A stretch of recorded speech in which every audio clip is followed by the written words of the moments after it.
Bună dragilor și bine ați venit la o nouă filmare. De această dată te invit la 2 citiri de tarot, în cadrul cărora vreau să văd ce mesaje are Universul în acest moment să-ți transmită și încotro se îndreaptă o situație, ce nu știi tu, ce urmează în curând, în viitor, pe neașteptate, ce o să te mire.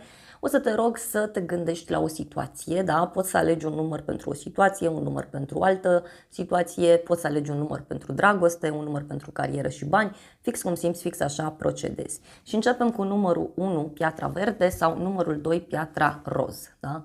Începem cu numărul 1, piatra verde. Hai să vedem, dragii mei, ce trebuie să știți. Îți mulțumesc că mă urmărești, îți mulțumesc că mi ești alături. Dacă vrei și tu o astfel de citire, găsești oricând pe noua aplicație Cristina Zurba, disponibilă atât pe iPhone cât și pe Android. Hai să vedem, dragii mei, ce trebuie voi să știți. Bun, a început citirea. În momentul de față, văd un bărbat și niște minciuni.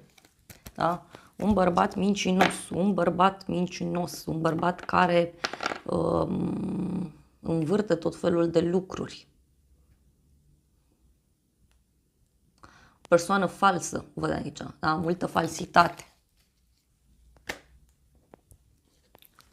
Da?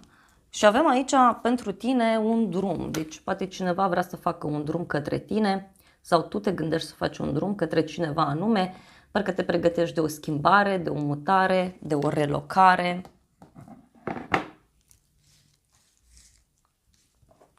Hai să vedem ce e cu drumul ăsta. Un drum și o ceartă. Da? Deci, nu știu, omul ăsta face un drum, da? Face un drum, da, cu ceartă sau cineva îți vine în vizită. Văd un drum cu ceartă, un drum cu tensiune și are legătură și cu o sumă mare de bani, cu niște lacrimi.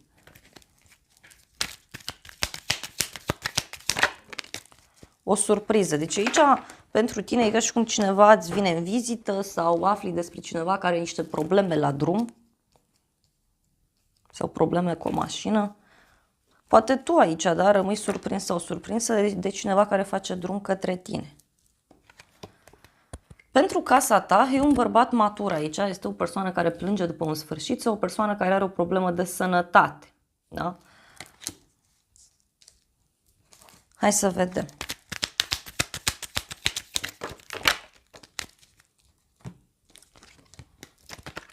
Și avem, ești lăudat, onorat și conflict. E o persoană care se află într-un conflict aici, sau poate te afli într-un conflict cu o persoană mai în vârstă din casă, din familie. Da? Poate să mai însemne aici și faptul că ești lăudat, ești onorat în legătură cu o situație. Deci pentru casa ta eu văd bărbatul ăsta care, nu știu, e un bărbat important, este o persoană stabilă, dar mi-apare și o ceartă.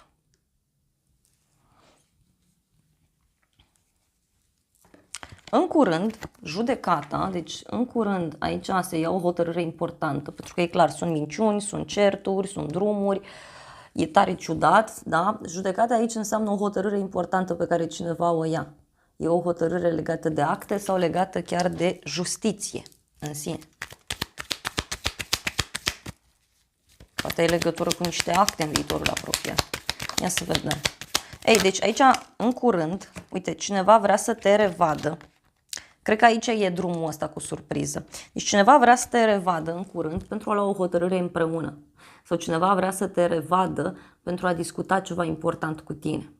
Poate legat de acte sau chiar legat de o hotărâre în relație. Că aici, dacă sunteți într-o relație, eu văd niște mici mari probleme, mici mari tensiuni care sunt. Na, pentru cei mai mulți e vorba de dragoste, e vorba de o persoană sinceră. În viitor, bani puțini. Deci aici, în viitor, nu știu, poate să fie un moment în care nu se mai comunică la fel de bine, poate să fie și un moment în care cineva are o problemă financiară. Da, mi-apare o tranziție, o schimbare. Iar cu banii ăștia mulți. În viitor.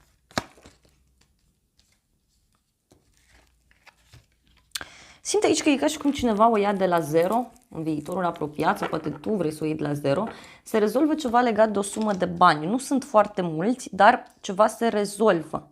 Da? Poate să fie și un moment în care aici în viitor cineva se simte puțin apreciat sau nu se simte iubit suficient și atunci face schimbare.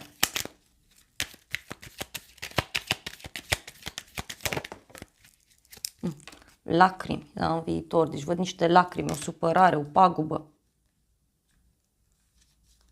E ceva legat de o femeie matură. Ce nu știi tu, hoțul? Dacă a început cu falsitatea, cu minciuna, e cu hoțul. Tu nu știi aici ceva legat de o persoană care nu e sinceră, cineva care fură, cineva care vine și pleacă. E cineva care învârte niște lucruri aici pe la spatele tău. Hai să vedem cine e hoțul ăsta sau ce cu înșelăciunea. E o persoană care pe de o parte e bucuroasă, da?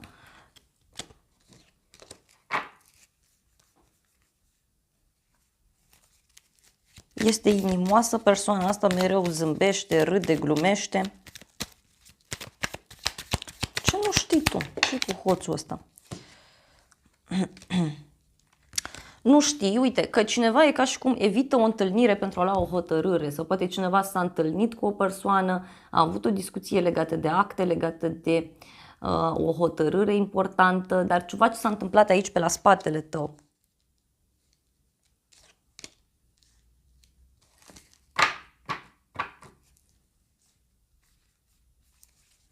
Pe neașteptate, o femeie, da, cineva care vine către tine, sau pe neașteptate, dacă tu ești femeie, văd aici că vei lua atitudine într-o situație. Ia să vedem ce e vorba. Piedici și bucurie de departe.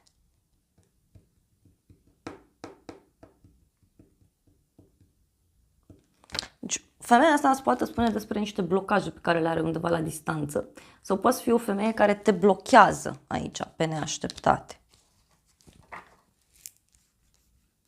Da? Cineva care parcă vrea să-ți vină în vizită.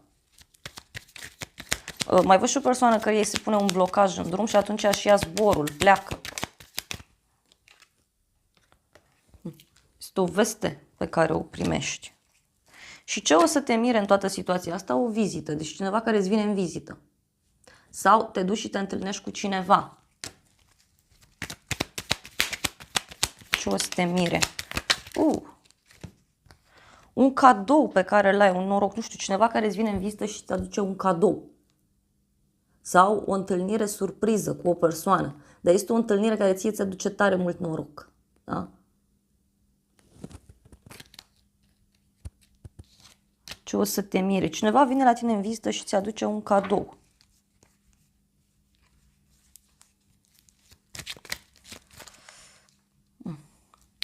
Hai să vedem noi. Vreau să văd ce cu hoțul ăsta aici. Ce nu știi tu? Ce e cu hoțul ăsta? Un drum și o luptă. O legătură cu zodia Leu aici pentru unii. Aici tu nu știi că cineva se luptă pentru o mașină, pentru un drum. Poate să fie și un moment pasional, da? Care s-a petrecut undeva la un drum, despre care tu nu știi.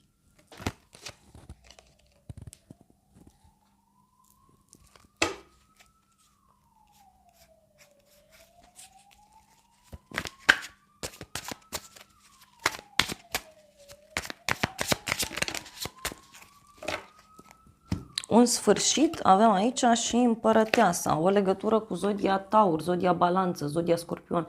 Deși ceva legat și de o femeie, da? Cineva care a evitat să vorbească sau este o persoană care a înșelat, a mințit.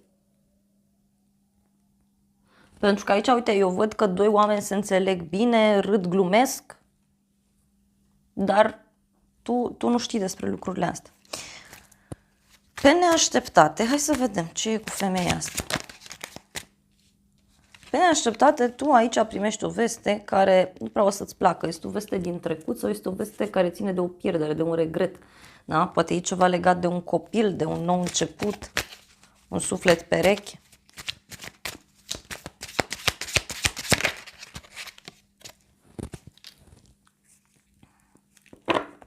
Un coleg de la muncă, uite, poate să-ți dea o veste aici care să te surprindă. Sau poate e ceva legat de un triunghi amoros, nu știu. Și ce o să te mire? Ce cu întâlnirea asta, cadoul?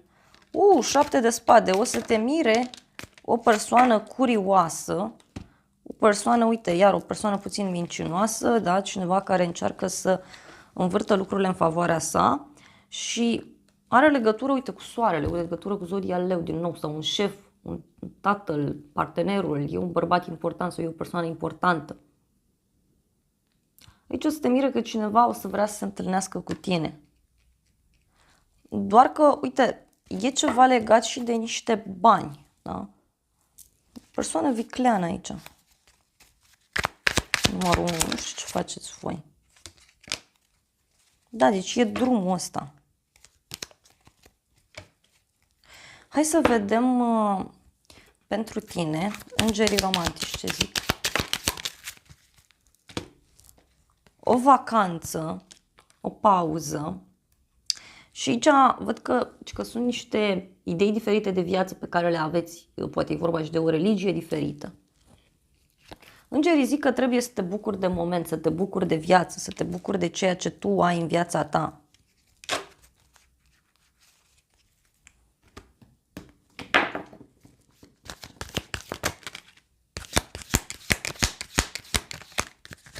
Ei, aici, uite, avem un ciclu, da? Deci ceva se închide, apare o schimbare, avem o hotărâre, stabilitate, deci cineva care ia o hotărâre, cineva care nu vrea să plece sau cineva care zice gata, aici mă stabilesc sau aici rămân și avem soție, angajament, nu știu, e o femeie cu o responsabilitate sau este o femeie căsătorită, nu știu, poate e vorba de tine. Și aici cam asta pentru numărul 1.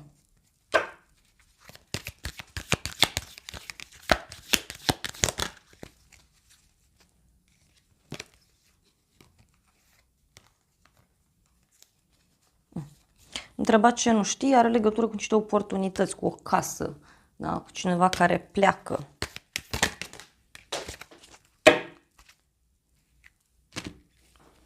Și cu un inamic.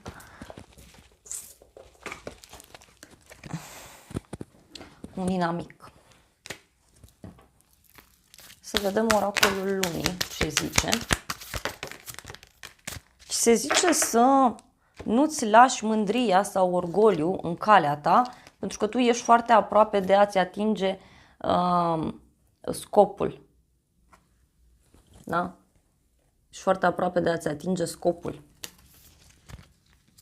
Foarte interesant. Deci ceva e aproape gata. Dragilor, acestea au fost previziunile pentru cei de la numărul 1. Eu vă mulțumesc pentru atenție, vă îmbrățișez cu drag, vă mulțumesc că mi-ați rămas alături până la final și dacă vreți și o citire pentru sufletul vostru, găsiți oricând pe noua aplicație Cristina Zurba Tarot, disponibilă atât pe iPhone cât și pe Android. Aveți link în primul comentariu, aveți și articole acolo pe zodii. Vă aștept cu drag, vă îmbrățișez și să ne revedem cu bine și data viitoare. Eu vă doresc să aveți parte de o zi sau de o seară cât mai frumoasă. Bine ați revenit, dragii mei, cei de la numărul 2, cei care ați ales piatra roz. Hai să vedem așadar ce mesaje are tarotul pentru numărul 2. Îți mulțumesc că mă urmărești, îți mulțumesc că mi-ești alături. Wow, văd aici o problemă. O problemă cu legea, o problemă cu niște reguli. Ia să vedem. O persoană care e foarte dificilă, să zic așa. Ia să vedem.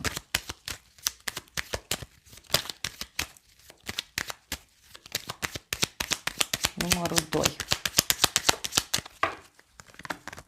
Văd o vizită. Îți vine cineva în vizită. Uite, te vezi cu cineva. Aici văd o persoană.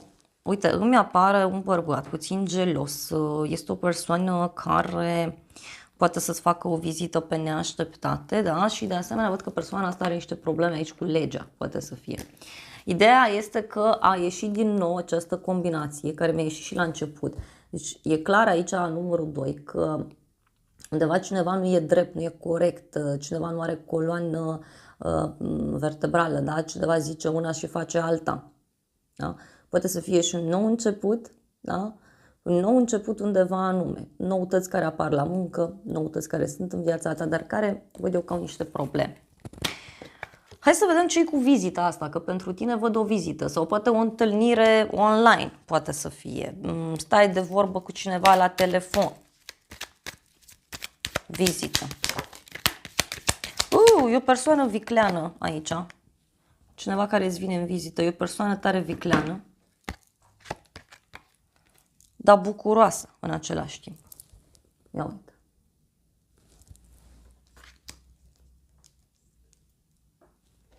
Persoană vicleană, bucuroasă, o bucurie mare. Nu știu, e cineva care vrea să-ți facă o bucurie, doar că persoana asta, nu știu, dacă e un bărbat, uite, mi apare o problemă de sănătate sau o supărare pe care o are. Pentru casa ta, bani puțini, da? Poate să fie și aici și o veste mai puțin plăcută care apare din casă, dar pot fi și niște cheltuieli, da? Care apar. Poate să fie și o muncă de rutină zilnică pentru numărul 2. Hai să vedem ce cu banii ăștia puțini pentru casă. Bani puțini. Dragoste sinceră. Aici ai legătură cu o persoană care nu stă bine financiar, doar că este o persoană foarte sufletistă și foarte inimoasă. Da? Este cineva care pune preț foarte mult pe apreciere, pe iubire. Alții, nu știu, uite, e un prieten sincer. Poate îți vine cineva în casă, cineva care te respectă, te iubește sincer. Este vorba despre o persoană care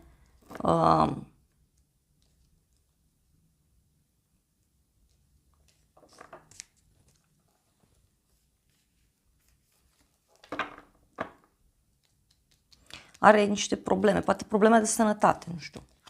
În curând, minciuni, hopa. Niște falsități, da? E o persoană falsă. O ceartă, nu știu, în curând. Ia să vedem.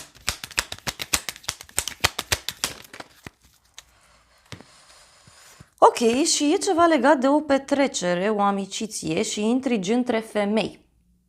În curând. Deci, aici poate să fie o ceartă, poate să fie ceva ciudat, legat de o petrecere, legat de o amiciție, legat de o zi de naștere. Da? E o persoană falsă sau niște persoane false, niște bârfe mai pot fi. Dar văd eu aici și o discuție. Da? Tu primești o veste de la o persoană care, nu știu, ori e puțin geloasă pe bani, ori e o persoană care poartă multă răutate în suflet. Da? Mare atenție aici pe chestia asta.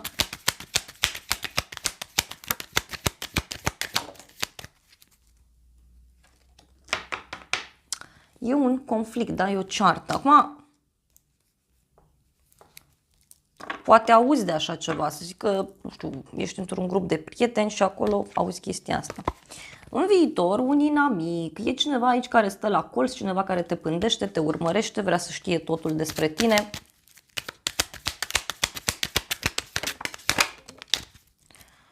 Un bărbat în vârstă și o scrisoare în curând. În viitor, scuze, în viitor. În viitor, uite, cineva aici care îți dă o veste, da? Dar e cineva care pândește ceva la tine. Sau este o persoană care este urmărită.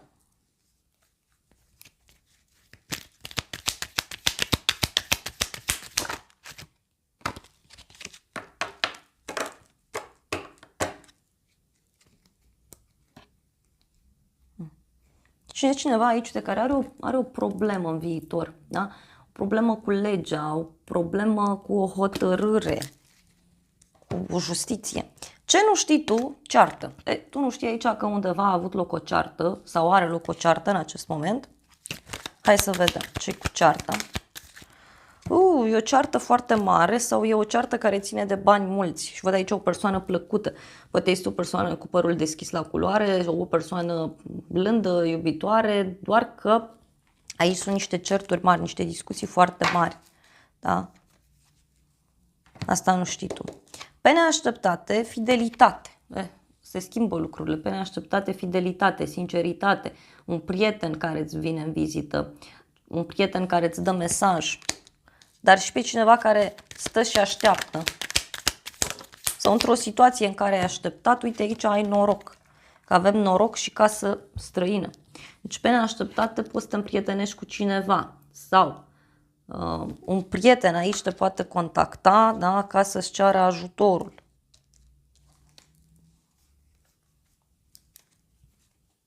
Cineva care suferă aici, care plânge după un sfârșit. Și ce o să te mire în toată povestea asta? O căsătorie. Un cuplu care e căsătorit sau un contract pe care îl semnezi. O înțelegere pe care o faci.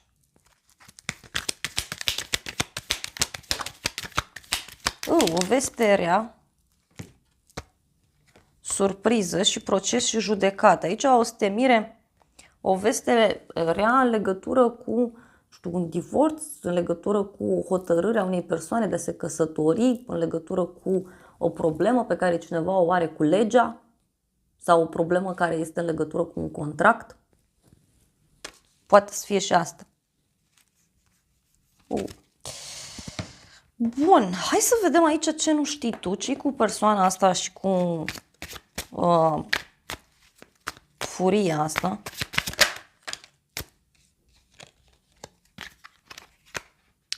Lumea și cavalerul de monede. Deci aici e ca și cum s-a hotărât ceva pe termen lung. Este o persoană serioasă, e o persoană sigură pe ea, cineva care a luat o decizie. Da? Pot fi și niște discuții ciudate care au avut loc legate de o demisie, legate de o închidere karmică, un sfârșit, poate e vorba de o relație veche. Da? E cineva care se simte trădat aici, deci au fost niște discuții aici. Hai să vedem pe neașteptate. Ce-i cu prietenul ăsta?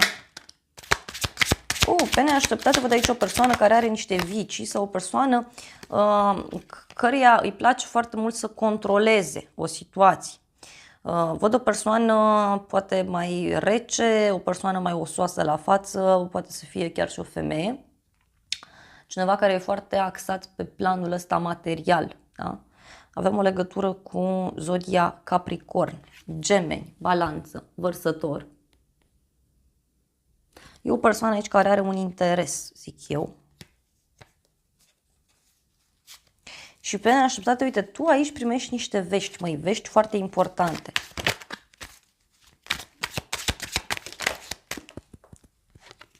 Și are legătură cu o sumă mare de bani, da?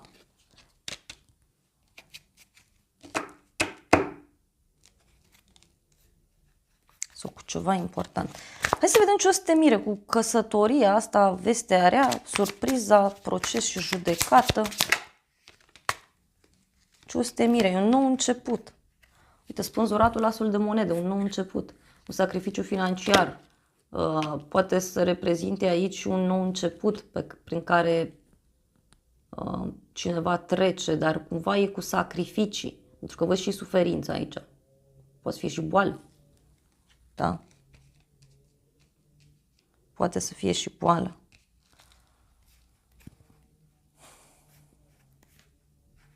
Văd o bucurie mare pentru o femeie. Mai văd o legătură cu zodia Pești. Ia uite. Cineva care e abandonat, are o problemă de sănătate, nu știu, lasă ceva deoparte, abandonează. Uite, o persoană care are o durere foarte mare aici.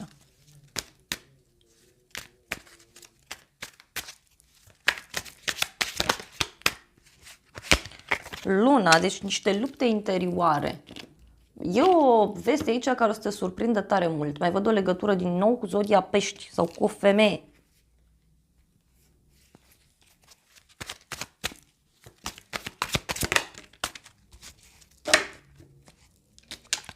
Opt de cupe.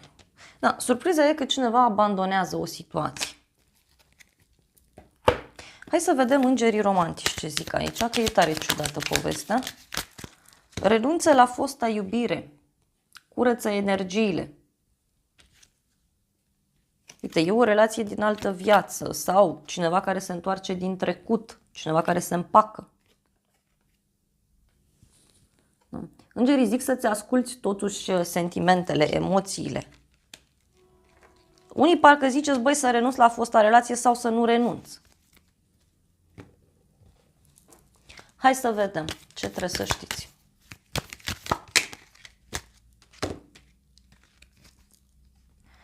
relocare, casă, iubire și o nouă iubire. Deci aici poate fi vorba de o nouă casă sau o noutate plăcută în casă, în familie.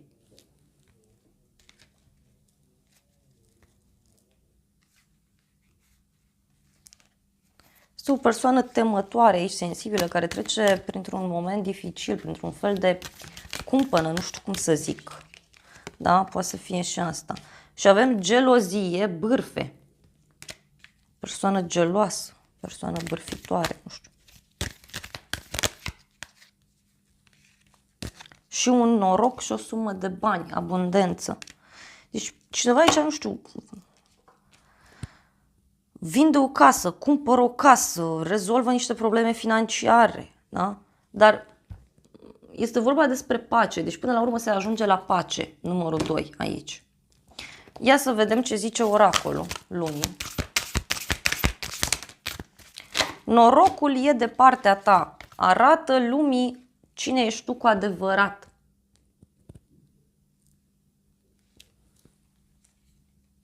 Relația ta este testată, ți se zice. Da, e un test pe care dacă îl treceți e ok, dacă nu îl treceți, la fel de bine. Ai încredere în visele tale. Ești din zona de confort, este timpul să acționezi, numărul 2. Poate cineva începe să acționeze. Și începe să zică lucrurilor pe nume. Da. Dragilor, acestea au fost previziunile pentru numărul 2. Eu vă mulțumesc pentru atenție, vă îmbrățișez cu drag, vă iubesc și dacă vreți o citire pentru sufletul vostru, găsiți oricând pe noua aplicație Cristina Zurba, disponibilă atât pe iPhone cât și pe Android. Vă invit cu mare drag acolo oricând aveți nevoie de o ghidare. Vă îmbrățișez, să aveți parte de o zi sau de o seară cât mai frumoasă.